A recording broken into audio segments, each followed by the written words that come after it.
నమస్కారం. నమస్కారం. బాగున్నారా మామగారు? నాకేమమ్మా, హాయిగా ఉన్నాను. కానీ మా అందరి కష్టాలు తీరుస్తున్న దేవత లాంటి మీ అమ్మగారిని చూస్తుంటే. మీరందరూ ఉండగా మా అమ్మకి ఏం అవుతాం. ఇప్పుడు ఎలా ఉందమ్మా? తాతయ్యని కలిసావా? ఎలా ఉన్నాడమ్మా? నీలాంటి కూతుర్ని దూరం చేసుకున్న తండ్రికి భగవంతుడు ఎలాంటి శిక్ష వేస్తాడో కళ్ళారా చూసొస్తున్నాను. ఏమిటమ్మా నువ్వనేది? ఆయనకి ప్రాణం కంటే పరువు మర్యాదలే ముఖ్యమన్నావు కదా. ఈ రోజు తన మనవరాళ్లే ఆయనకి ఇస్తున్న గౌరవ మర్యాదలు చూస్తుంటే. అమ్మ రజని, దయచేసి అలా మాట్లాడొద్దు. నా కర్మ కొద్దీ నా జీవితం ఇలా అయిపోయింది.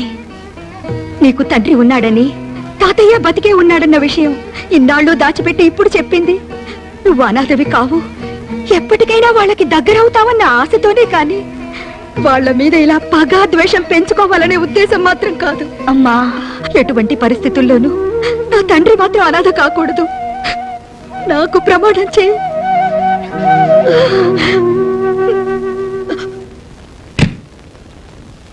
ఏంటి ఇల్లంతా చీకటిగా ఉంది?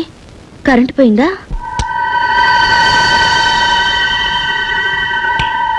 సారీ, పర్మిషన్ లేకుండా నేను ఇంటికి వచ్చాను. అలాగే నీ పర్మిషన్ లేకుండా ఈ నెగటివ్స్ ని, ఈ ఫొటోస్ ని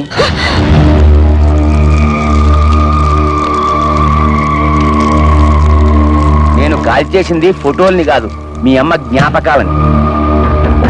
ఈ ఫోటోల్ని పెట్టుకునేగా ఇన్నాళ్ళు నన్ను బెదిరించావు. అయినా ఇంత ఇంపార్టెంట్ ఫోటోలు బ్యాంక్ లాకర్లో దాచుకోవాలి కానీ ఇంట్లో పెట్టుకోవడం ఏమిటమ్మా? వస్తా.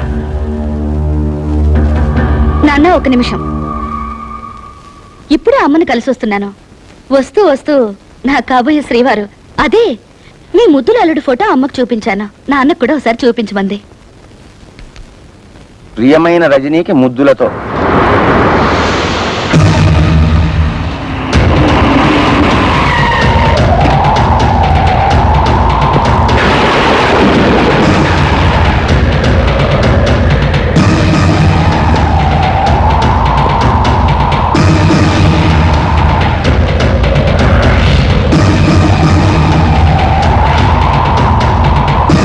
ఉమాపతి, నేనెవరో తెలుసా?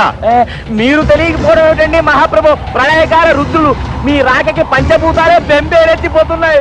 కానీ నీలాంటి భూతాలకి ఇంకా బుద్ధి రాలేదు కదరా.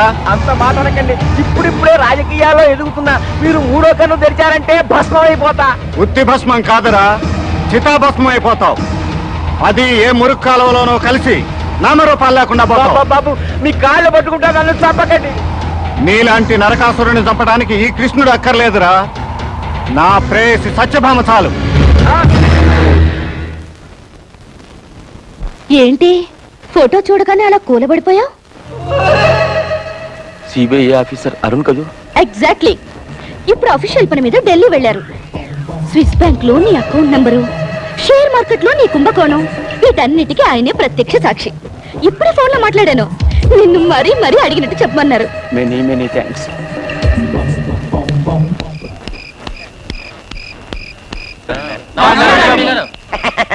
లక్ష్మి, చూడు, పక్కింట్లోకి ఎవరో ఎంపీ గారు వచ్చారు. ఈ టైంలో ఇంటికి ఎందుకు వచ్చి ఉంటాడు? కొత్తగా ఏదో సెటప్ పెట్టి ఉంటాడు. డాడీ, ఆ పిల్ల ఆయన కూతురండి. అవునవును. మీరు లైటర్ మర్చిపోయారు డాడీ. థ్యాంక్స్. ఇంకోసారి నన్ను డాడీ అని మాత్రం పిలవద్దు, 10 మంది చూస్తున్నారు. ఇంకేమని పిలవంటావు నాన్న? ఏమన్నా చెప్పదలుచుకుంటే ఇప్పుడే చెప్పి, దూరంగా వెళ్ళాక డాడీ అని మాత్రం పిలవద్దు. ఉంటానమ్మా, వస్తాను. Good night daddy. మీరేం వరీ కాకండి డాడీ, నా కోరిక తీరగానే తప్పకుండా మీ దగ్గరికి వస్తాను. బాయ్. బాయ్.